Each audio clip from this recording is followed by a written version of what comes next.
Welcome to the Practical Growth Podcast with me, E.B. Johnson, author, NLPMP, and cognitive reappraisal coach. This is the podcast created for people like you, people looking for more health, more peace, more happiness.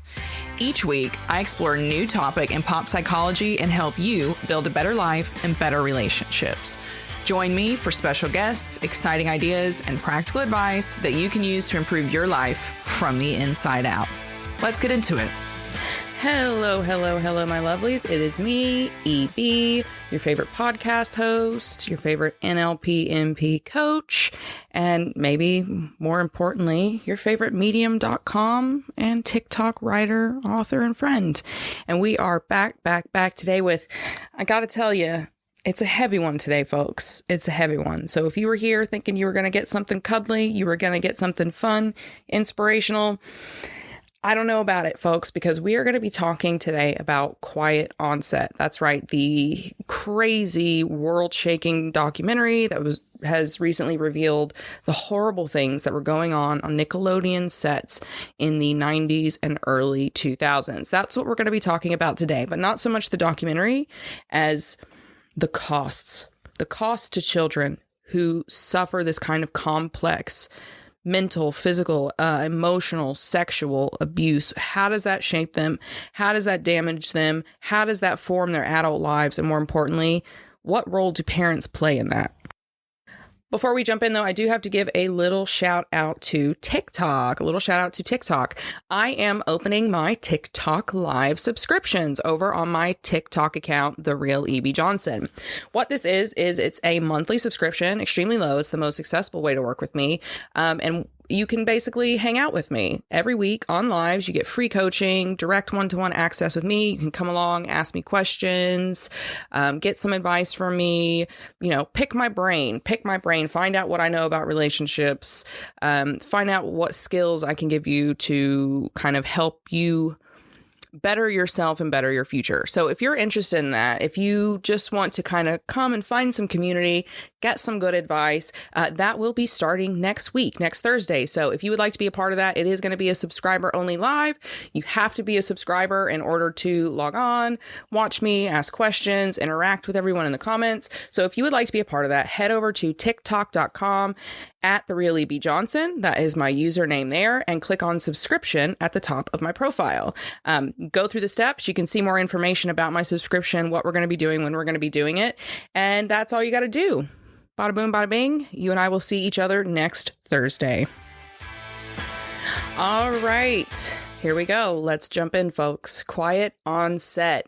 Wow. Let me tell you, this documentary, I'm not surprised, but it's blown my mind in a few ways, right? And we'll get into that. But for those who haven't seen it yet, Quiet Onset is an investigation discovery, ID, documentary series about Nickelodeon, which was a children's cable channel, still is, but in the 90s and the early 2000s, they were bigger than big, right? This is what I grew up watching. Things like The Amanda Show, all that. Drake and Josh was one of the last shows I kind of watched on the channel before I aged out. And this documentary is all about those shows. It's all about this 90s period of Nickelodeon when they had, Splat and the Crag and all the games like that.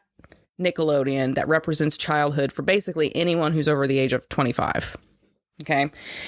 And this documentary essentially exposed horrendous abuse that was going on these sets.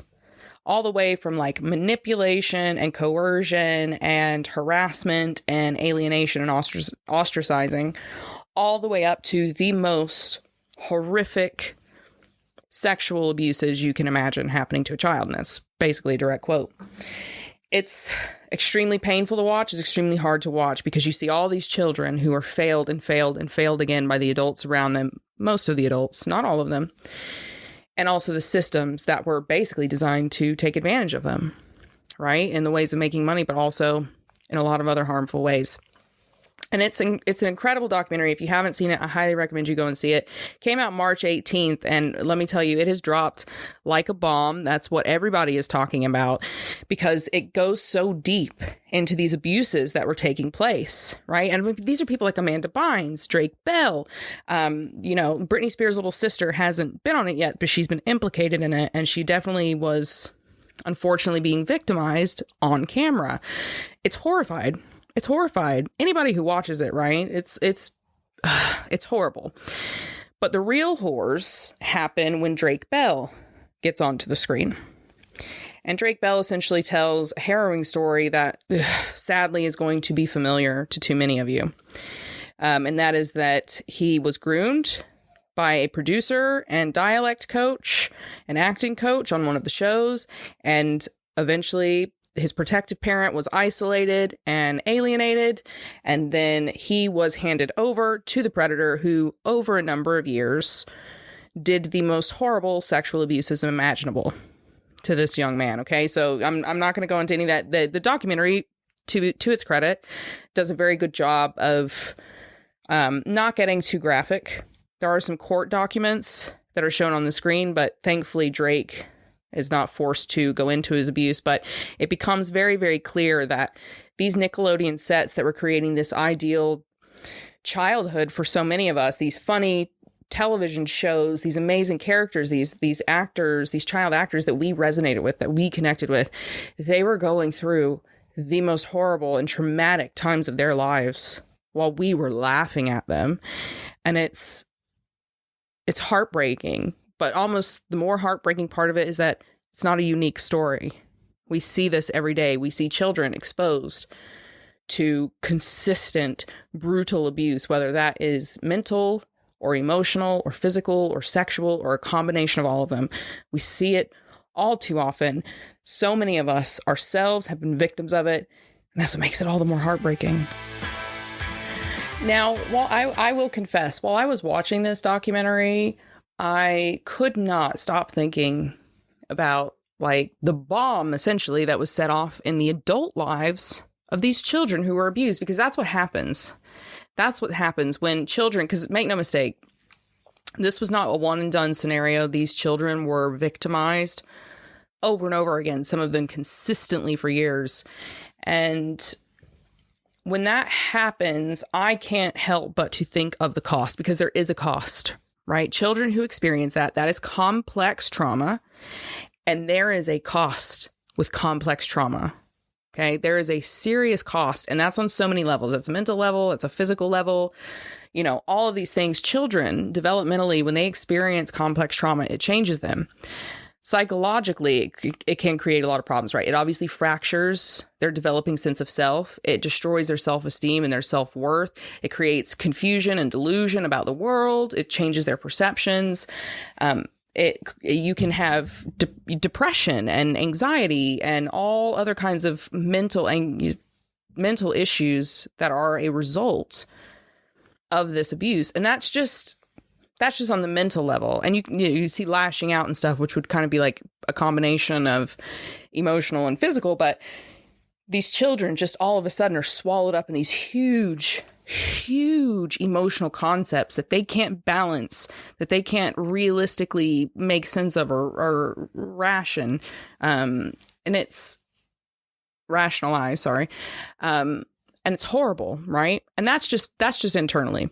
Externally, these kids have problems as well. When a child is subjected to that kind of abuse, the abuses that were being described on these Nickelodeon sets, they stop sleeping well, right? They can have insomnia. That leads to cognitive deficiencies, like problems with memory. They run into developmental issues as well, right? Because children develop over time. From the time you're born to the time you're 25, there's all these different stages of development that are happening to you mentally and physically. And when these children are exposed to abuse, it upsets that. It upsets those developmental milestones, and they can end up with aches and pains and failure to thrive. I don't know. I mean, I'm sure those of you who are parents, you should know about failure to thrive. It's just when children just kind of collapse in on themselves. And there's not necessarily like a physical reason like cancer. It's because they're so stressed And they are so overwhelmed by their environments that they just start to like wither and disintegrate, literally, right? This is what happens, failure to thrive. So all of these things are the costs of this extreme kind of abuse. And the whole time I was watching the documentary and watching these, they were stars to me, right? As a kid, I was watching them on TV. I wanted to be them. I loved them. I watched these people all the time. And now I'm sitting there looking at them. They're the same age as me. And there's such a heaviness, and they're not broken people because they are still alive and they're working and they're doing for themselves and they're trying to heal, but like internally, emotionally broken. You can see it in them. You can see it in them. And then we can see it in the people that didn't even take part in the documentary, right? Like Amanda Bynes, she did not take part in the documentary. But after all of this comes out and you hear about what was happening on the Amanda Show sets and on the sets of All That, which she was also on, it suddenly puts Amanda Bynes into perspective. And for those who don't know who Amanda Bynes is, Google her. She was a big child star, 90s, early 2000s. She was heavily involved with these producers and acting coaches and dialect coaches that were involved in all of this abuse. And if you've seen her in the last 10 years, she's going through something. Okay. It's been pretty hard to watch. It's been pretty horrible. But it kind of makes sense when you start putting the pieces together from the documentary, why she's falling apart. Now, within all of this, I was thinking, what is the worst cost? What is the worst cost of childhood trauma? It might seem like a strange question to ask, but it's an important one because the answer is important. As I was watching this, I was thinking, like, there's Amanda Bynes. You're watching Drake Bell suffering on camera. These children are talking about what was going on behind the scenes. And I was like, well, what is the worst of this? Because this is horrible. This is horrible. But what derails a child the most when something like this happens? And it hit me. It hit me while Drake was talking about keeping silent. And so many of these other children were talking about, well, I didn't want to talk about it. I didn't want to tell anybody. And I realized that the worst part of all of this is the internalization. The internalization. Because you see, children, the front of their brain is not fully developed, the frontal lobe. The frontal lobe is the part of your brain that helps you rationalize things. It's how you kind of understand and perceive the world, right? So for instance, you and I, listening to this, we're adults. We have a fully developed frontal lobe because we're over the age of 25. If you're under 25, hello, I love you. You'll get there. But for those of us who are over 25, 26, and we have a fully developed frontal lobe, we have a better ability to say, if someone treats us bad, take my mother, for example. As I grew up and became more aware, there were times when my mother would do something and I could look at my mother and go, all right, I'm not going to take that personally. I'm not going to get upset about it. That was a trauma reaction on her part. You can see that little girl abandoned who's been abused. You can see it. Fine. I could rationalize that. I could rationalize things and not take it onto myself and not get emotional about it and not let it derail me. Children don't have that. Children don't have that. You see, their frontal lobe is not fully developed, but what is pretty developed is their limbic system, which is your lizard brain, and their spinal cord, which is, fight, flight, panic, danger, things are crazy. So children, let's say me as a child, when I was teeny tiny experiencing my mother, I couldn't go, oh, she's got depression. I had to internalize it. That's all children can do. Their only reference point is them and their parents, and they love their parents. Their parents are God. So when a bad thing happens to a child, the child goes, well, it must be my fault.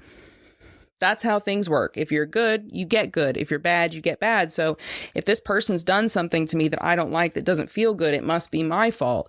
I must have done something to bring it on.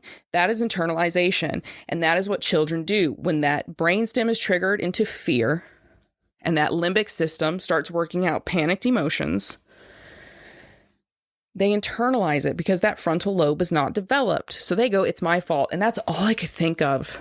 That's all I could think of when Drake Bell was telling his story. I'm sorry, I'm getting a little bit choked up because, you guys know I've been through, not what he went through, but, I've been a victim of sexual abuse as well. But Drake was telling his story about what this man did to him, Brian Peck, who isolated him and abused him sexually for years. he said, well, they're like, well, why didn't you tell? And he was like, well, who was I going to tell? I didn't want my family to lose their jobs. I didn't want to lose out on this new show I was going to get. I didn't want to lose out on opportunities. I felt bad. He said that, he would never let it happen again. He felt so bad, and I felt bad for him. So I just assumed, well, I must have just put myself out there and that's it. That's horrible. That's horrible. And the reason I think it's the worst is because this alone, this internalization, it touches everything in that child's life for the rest of their lives. That internalization that this must be my fault, which, sidebar, the courts also tried to blame Drake for what he experienced. There were like some 50 letters from people in favor of the man who abused him saying, well, he must have tempted him. This internalization touches every part of that child. It changes their self-esteem. It changes their perception of the world. It changes their perception of self, the way they relate to others. It changes what they think they deserve, the job opportunities they think they can go after, the choices that they make. As they grow into adults, children who don't have this internalization corrected lovingly and age appropriately by their parents grow up to be adults who think they're responsible for other people, who chase other people, who accept abuse from others because they think that's all they're worth. They struggle to know who they are. They struggle to care for themselves. They struggle to see themselves in any kind of positive way because for their whole childhood, they have built their castles on the foundation of, I am bad because all of these bad, miserable things have happened to me. And so if I'm miserable, it's because I deserve to be miserable. All right. And to me, that's like the worst and the most horrifying part of all of this, when these kinds of things happen to us and those child stars on the television. This is the stage in the podcast where we usually sit down and have a talk about like step 1, this is how you don't do this. Step 2, this is how you fix this. It's going to be a little bit different today because as I was sitting down to write this episode and I was trying to prepare that portion, it kept coming back to me that it's parents. It's parents, it's parents, it's parents. Now, in the Drake Bell story, are Drake's parents responsible for Brian Peck, like himself doing the act? No, Brian chose to do those things. Brian chose to harm those kids. Dan Schreider chose to abuse, manipulate, coerce, harass those parents and those children. They chose to do that. But as I was trying to make this list of like 3 to 5 steps that you could use to prevent this for your child or help this for the child, it just came back to parents have to be diligent at all times. Because that's what killed me about this, right? Other than the internalization, this thing with this documentary, you guys, is when Drake was telling his story, so much happened to him. So much happened to him. There was a lot of open, inappropriate touching on the set with this Brian Peck guy who eventually went on to become his abuser. His father lodged several complaints with producers, with Nickelodeon executives. He confronted Brian Peck, Drake's dad did, several times. And the more of a stink that Drake's dad kicked up, the more he got in the way of this predator, the more he was pushed out. And eventually he was completely cut out of Drake's life. And Drake's mother was put in charge of Drake, okay? And within a very short period of time, she completely handed Drake over to the predator. She was warned. Her husband, before he was cut out of Drake's life, completely said, I will give you complete control. Here's all of his things, but please, the only thing I ask is do not ever, ever, ever, ever leave him alone and unsupervised with Brian Peck, which she did, as Drake describes, because she didn't like to drive. Once she had control of Drake, she told Brian, well, you drive him. That's okay. He'll spend the night at your house tonight. It's too far to bring him back. He'll stay there for a couple of days. He's got a couple of auditions. She completely handed him over. And this is what brings me back through all of these Nickelodeon stories, all of these stories that you will see in this 4-part documentary series. 5th part's coming soon. Is that time and time again, the parents failed. There was another little girl that got taken advantage of by a 30-something-year-old producer. She was sitting every night on her computer talking to this 30-year-old man on Instant Messenger. And her mother said, well, I just thought that was normal. He was going to another little girl's house and going upstairs into her bedroom with this 9-year-old girl by herself playing video games, and the parents allowed that to happen. A 30-something-year-old man hanging out with a 9-year-old child. Every single one of these Nickelodeon stories, these abuse stories, could have been prevented had the parents refused to allow access to someone who had no right to access their child. And time again, it happened. And it didn't have to. If the parents had been diligent, vigilant, if they had been willing to sacrifice the money and the fame and the prestige, their child would have been safe. And you see it on the documentary with a couple of parents who did just that. And yeah, their child got fired. Their child didn't get to be a Hollywood star, but their child also didn't experience sexual abuse. Right?